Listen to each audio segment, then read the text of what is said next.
Hello BookTube, it's about time. I am going to be showing you all of my non-fiction books. As you can see, we're going to go through what I've got planned for this video. We're going to go through this stack here. So the shelf ends here.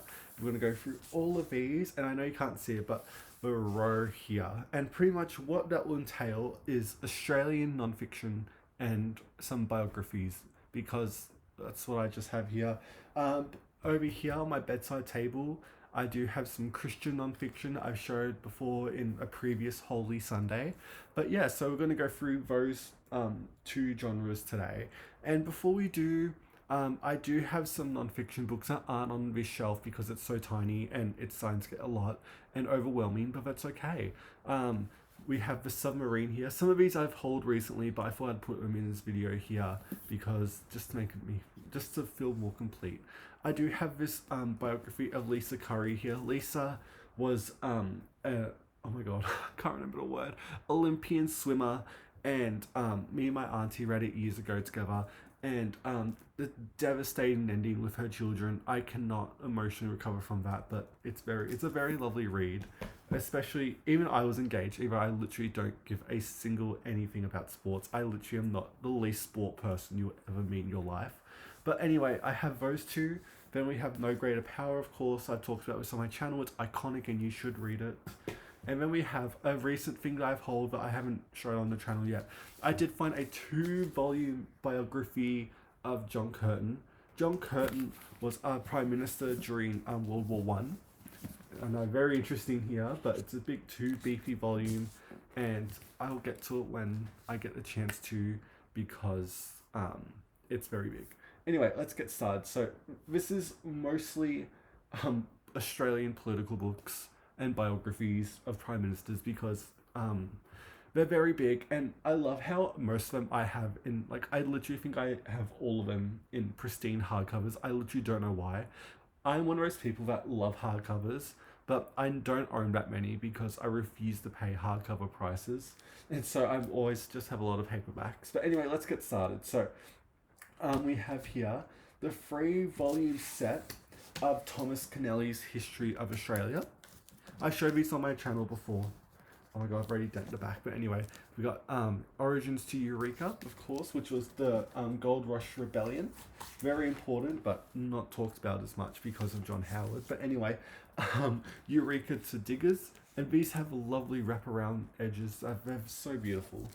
And Thomas Keneally, he's a fiction author in his own right, very famous. I never knew he wrote fiction. I always knew him as a non-fiction author, and that's a bit funny because he literally wrote Schindler's List or Ark or something like that. That's him, but I didn't know he wrote that, and I literally have never read it. I literally only know him as a historian. And this is the 3rd volume. It doesn't match the others, so I'm a bit emotionally not okay with that. But here is was it Flappers to Vietnam War, and I haven't read this since I was in high school. And yeah, this ends in the Vietnam War, and it's very lovely. And it's a great popular history series if you want to do the one big chunky volume of Australian history. There are a couple more, but that's like the main overall. You'll get a lot out of it pretty much. Then we hit the Prime Minister stuff here. I don't have a biography yet of Edmund Barton, who was our first Prime Minister, but I do have Alfred Deakin. This is by J.A. Lenoz or whatever. Yeah, Alfred Deakin, 2nd Prime Minister. He did serve 2 terms, and so I have that biography of him too. He liked to jump around parties and all that. But anyway, we have him. Then we're going to have a big jump in time. That was what, in the 1920s, 10s or whatever. We're skipping all the way to the 70s with the iconic Gough Whitlam. We love Gough Whitlam here. This is a 2-volume biography of Mr. Whitlam here by Jenny Hocking. I've read a bit about Gough Whitlam. I haven't read much, I will be honest, but I know a lot about him. I love Gough Whitlam. He was a sacrificial lamb in a lot of ways for what the Labour Party will become, especially after his term with Hawke, of course. And he's very much like Kevin Rudd in that way, a bit too optimistic for his time period, and a bit too I don't know the word, but anyway, he was a bit too ahead of his time in a lot of things, and so he got infamously, he was fired by the Governor General, and I have a book about that here, The Dismissal, by Paul Kelly, who's a journalist and not a singer, and Troy Bramston. This is their book about the dismissal. It's probably the best one I've read about it. Whitlam did do his own book about it, but I haven't found that secondhand yet, so I haven't read it. But this is one. This is a really good one, and you'll see Troy Bramston a lot too, because I do love his writing and I love his biographies. So you have that.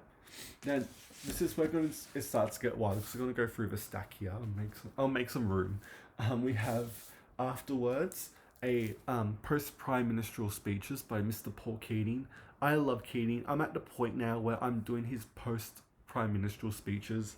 I've gone in and out of this over the last couple of weeks, and it's fine. I wish there was a volume where he had his major speeches and all that and showed off his wit, which I don't think this book does in particular, but it's still very lovely to hear Paul Keating speak, because, you know, he's Paul Keating. He's amazing. Then we have Troy Bramston's biography of Robert Menzies. Menzies was our Prime Minister from after World War II all the way to the Vietnam War. He had 2 terms and served a full 18 years.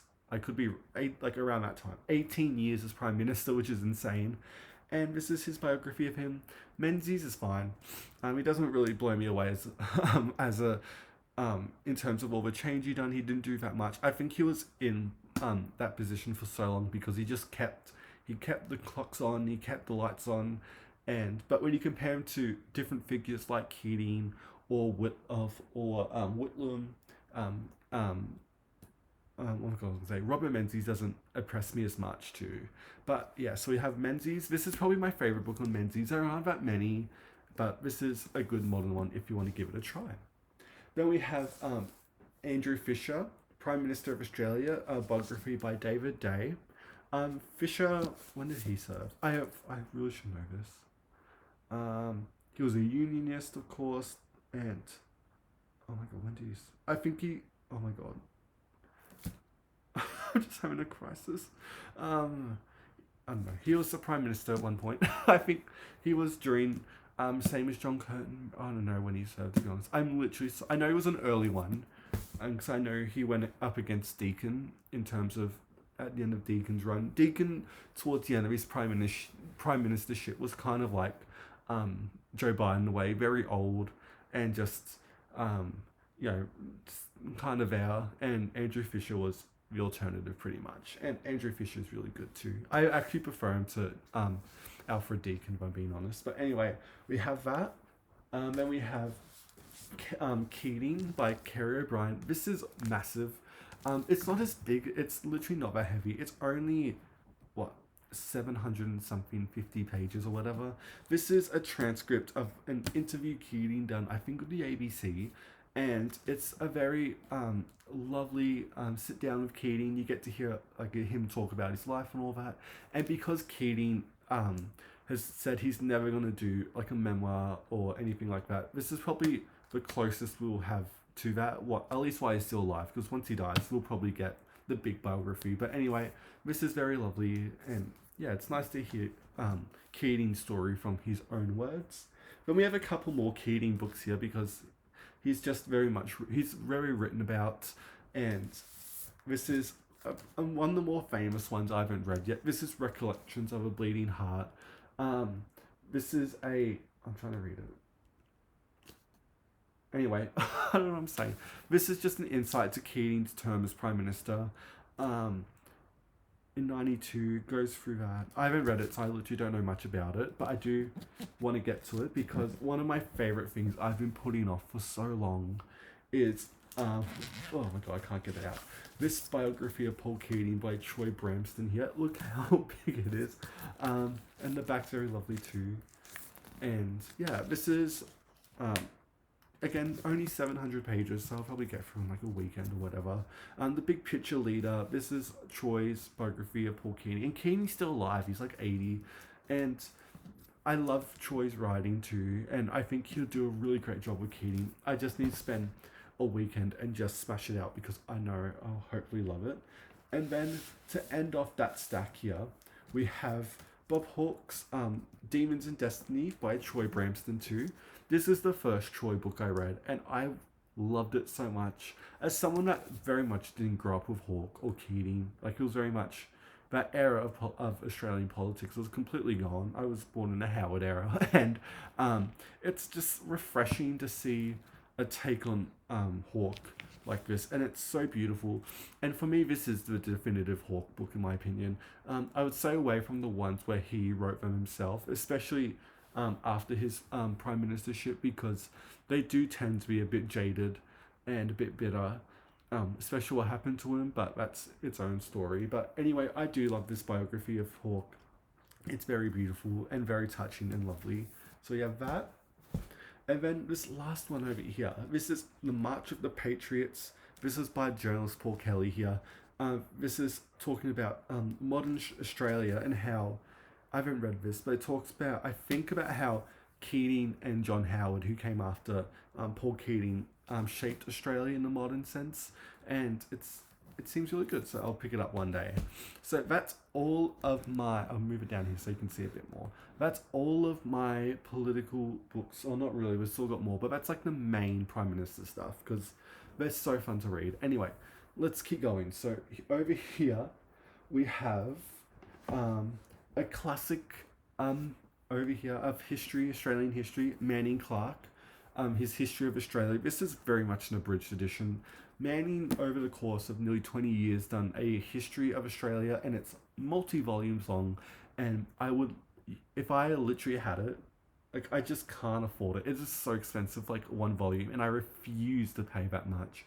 And because Manning Clark isn't talked about as much anymore, he's very, just not read anymore, I feel like. He is considered to be the great Australian historian, and I've read bits of him, but I haven't read a full book by him.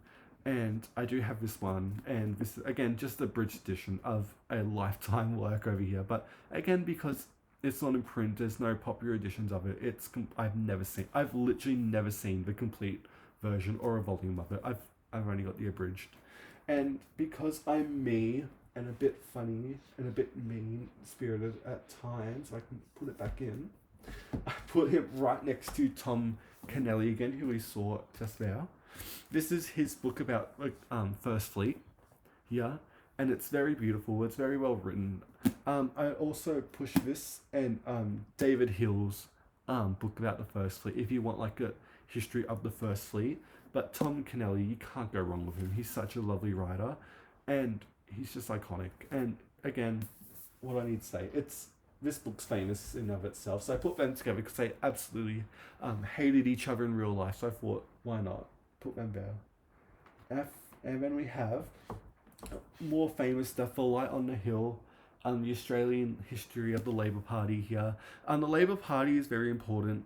It's the first union-based political party ever, which is insane to think that it happened here in Australia. And for a long time, Australia was known as being the greatest place to work in terms of workers' rights and all that, because that was one of the big selling points of our country. And so this is just a history of that. It goes from 1891 to 1991, so a good 100-year history. I haven't gotten to this yet, but I know there are some abridged editions or like updated editions or whatever. But this is a classic Australian political history book if you don't have it. And then we have, after that, The Rush That Never Ended. This is the history of the Australian Mining Company, and it's a bit sad to see. I've always compared the Australian mining companies over here to the Americans' NRA and all of their gun lobbyists and parties and all that. Like, it's so intertwined into the country's history and structure that it's impossible to be removed or changed, because it's so embedded and there's so much money and influence in those parties. And yeah, so it's pretty much the equivalent over here. But it's a very iconic read. It's very famous. And yeah, we have that.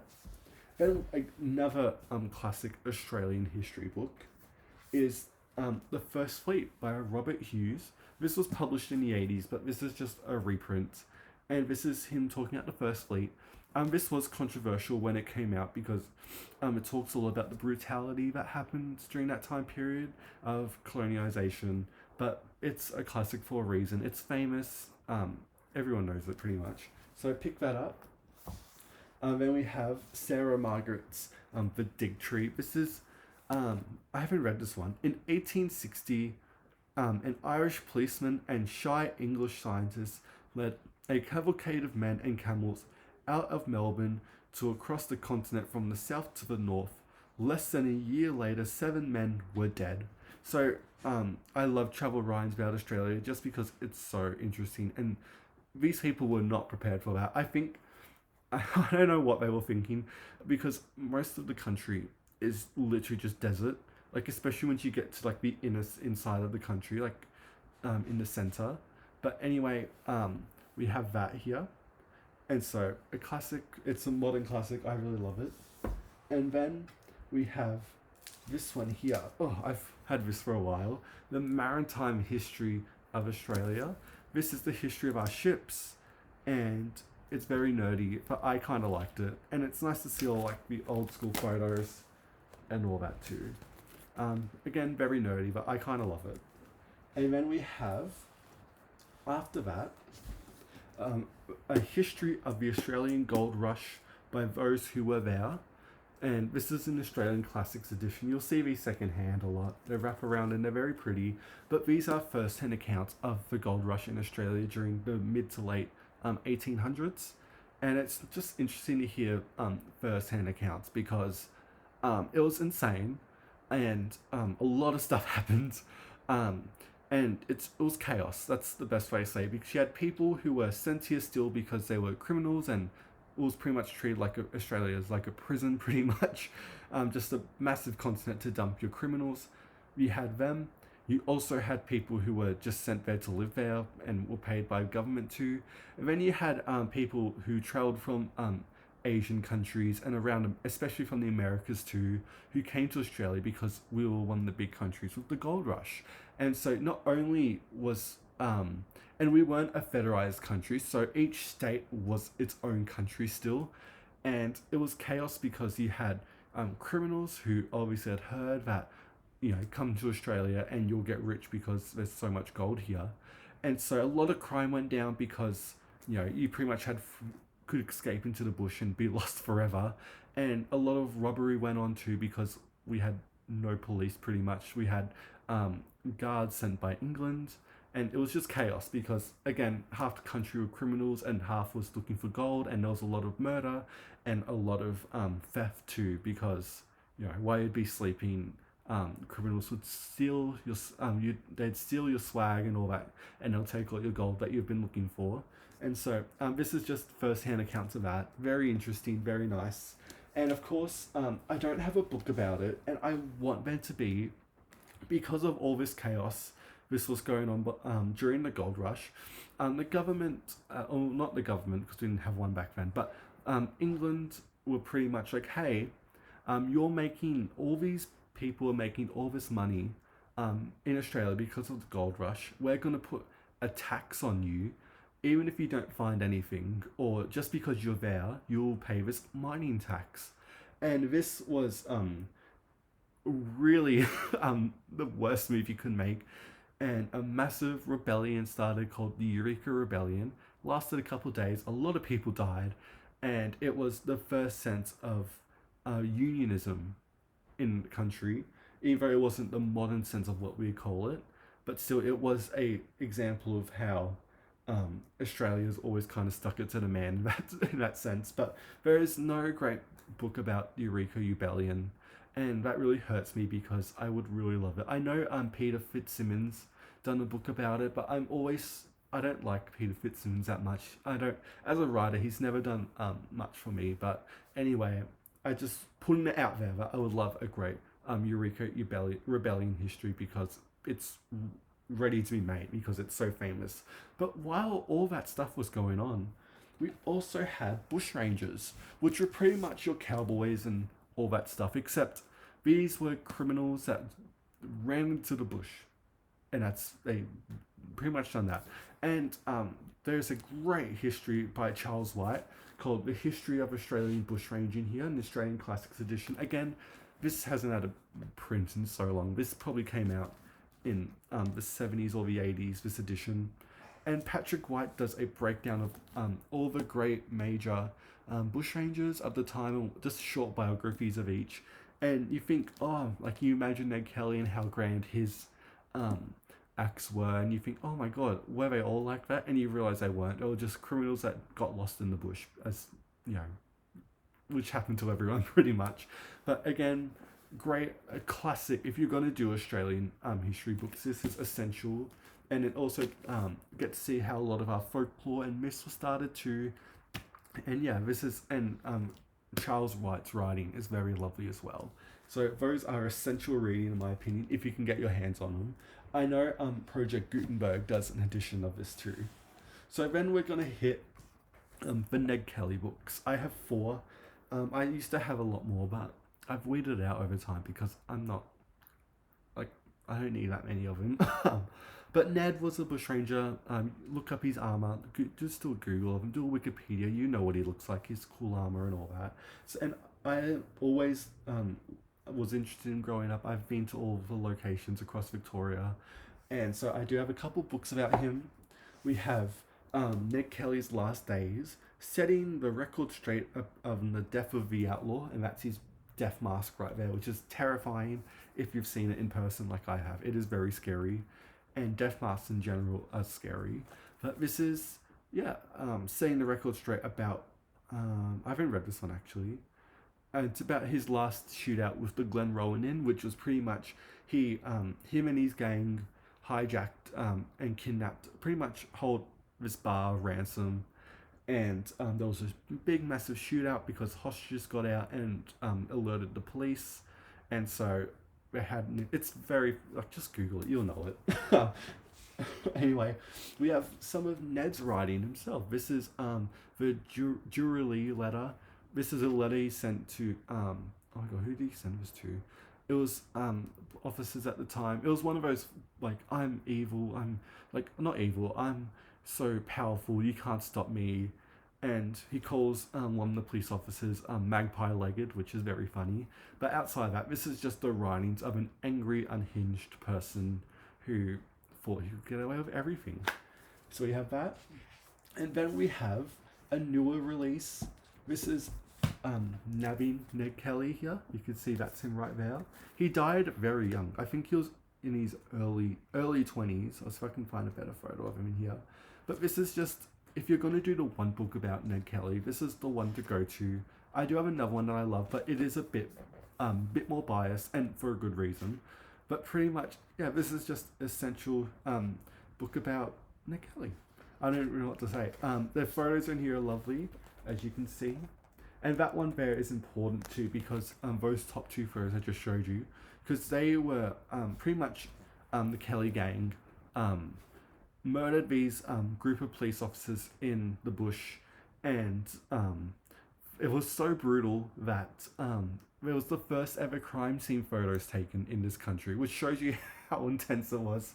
And yeah, this is just a great history of Ned. If you're going to do the one, and it's still modern, so you'd probably see it somewhere too, but my favorite one of Ned's biographies is this one here. It's very famous. It's Black Snake, the real story of Ned Kelly. This was written by one of the police officers' grandchildren who Ned killed, and it's pretty much a breakdown of Ned's true story, and how the whole idea of a black snake was a nickname he had as a child because while he was hanging out with outlaws, he snitched on them, so he got the label Black Snake, which has been lost to time because we don't think of Ned Kelly that way, because maybe over the last 30-ish years, he's been considered very much a hero and very much against the man and all that dumb stuff, even though he was a criminal who literally murdered people and was very much not in the right at all. Like, he did experience a lot of stigma and a lot of harshness because he was Irish. His family was of Irish descent coming to Australia. But in terms of Ned being, you know, the heroes, the hero for the people and all that, that's myth making. That's not true. That's not who he is at all. And this rips into that, and it's an amazing, passionate read, and it's just a complete takedown of the Ned Kelly worshipping that's really been going on for the last 30 or so years, because it's become such a profitable image to have with his iconic armor, of course. But outside of that, it's very interesting too, just to hear a lovely perspective, and you get to learn a bit about the police officers too, which have been wiped from history because we don't want, we don't want Ned Kelly to be a criminal like that serious. Anyway, this is very lovely. And then the rest of that's all my Australian books. So we finally got through all of them. And oh my god, it's literally been 25 minutes, but we'll keep going. Here, next we're hitting the biographies. And here we have Georgia Hayer's biography. This is by Jennifer Colster. This is probably, I think this is the only Hayer biography, but it's really done. It's really well done too. Very lovely.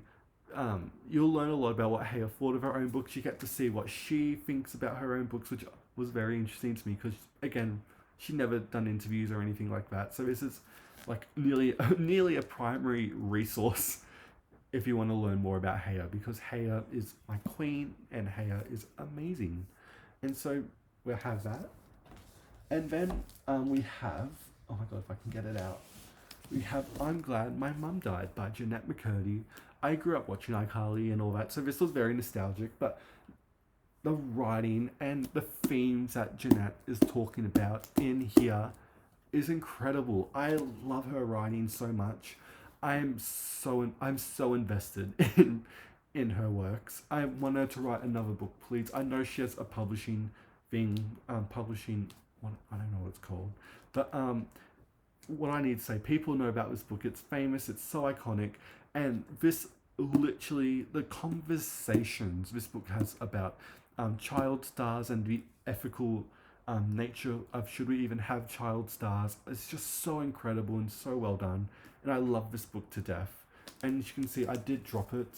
I can't even see it. I did drop it on the floor, and I did feel really bad because I love this book so much. But anyway, speaking of another favorite book of mine, I love this to death. This is so fun. Spare by Prince Harry. I do not care for the royal family. I literally could not care anymore. But my god, was Spare the funnest book I've ever read. It is so unself-aware. Like there's no self-awareness, so it's just so entertaining. And I know he's working through some stuff in this book, but my god, I tabbed it here, and literally all these tabs represent a time where I was like, what on earth are you saying? And so like I can literally have the worst day ever and pick up this book and just feel better. And I know that's mean because of what Harry's trying to go through and all that, in terms of the trauma of being a royal, because I think that would mess you up so much. But we have Spare, and I love Spare. The day he pumps out that sequel, I am so ready for it. I will buy that. I will pay the price of having a hardcover, buying a new hardcover, because I am so invested. Even I literally couldn't care less, but I just, oh my god, it's so unhinged. It's chaos. I love it. Then you can't see it, but down here we do have two more biographies here. We have, oh my god, let me get it out. We have The Romantic Outlaws. I haven't read this one yet. Very famous. This is a dual biography of Mary Shelley, who wrote Frankenstein, and her mum, Mary Wollstonecraft, who wrote The Vindication for Rights of Women. And this is just a dual biography. I haven't read it yet, but I love the Shelleys. I love Mary Shelley. Her history and who she was connected to too is just so iconic, and I just haven't read it yet because I think, I need to go back to Mary Wollstonecraft because I haven't read her in, oh my god, I literally don't know when I read her last, but I need to go back. I want to do the original works first of the authors and then do this biography, but I don't know. I just love it so much. I'll just dump that there for now. Then the last book we'll be talking about today, we'll do two more. Know My Name by Chanel Miller. Of course, this is pretty famous. People love this book, and I am one of those people. This is one of the most intense books of sexual assault I've ever read, and it's just so, her narrative, her style of writing is so lovely. It's so direct, and it's so impactful, and I will never emotionally recover from it. Love this book so much, and I hope it stays and becomes kind of like a modern classic. I don't want to say it is, but if I had to manifest a book that would stand the test of time, I kind of hope it's that one. But then the last book we'll talk about today is one of my favorite memoirs ever. It is so beautiful, and that's My Life in France by Julia Child. Julia Child is a TV chef during the 60s and 70s. She's on YouTube, you can find her everywhere. I love Julia. She's literally one of my favorite people ever. And this was written as she was dying, or like literally within the year she died. And this is her life in France and how she fell in love with cooking, and just how she met her husband, and it's just so beautifully written. I love this book so much. Like, pick it up, like literally. It's even if you don't care about Julia Child or that type of or French cooking or anything like that, and I don't know much about it. I've tried a couple of her recipes, but it's so much effort, and I literally get lost and I can't do it, but I love her writing. I've dipped into her letters a bit too. I don't have a physical copy of the collection of her letters, but when I get paid next, I'm gonna buy that book because I want more Julia Child in my life. I don't own any of her cookbooks, but my God, do I love just her story. I love watching her on YouTube. She's just such an amazing person, and so humorous and dry, and her humor is very odd and a bit funny, but just an amazing cook, and I love her so much. But yeah, that was a part one of my non-fiction books. We do have, I don't even know what the theme of the rest of the shelf's going to be. We've got ocean books, we have cult books, we have um, so much going on. But anyway, we'll worry about that when we get to it. But yeah, let me know what you thought of the books I've mentioned today. And yeah, thank you so much for watching BookTube, and I'll see you next time.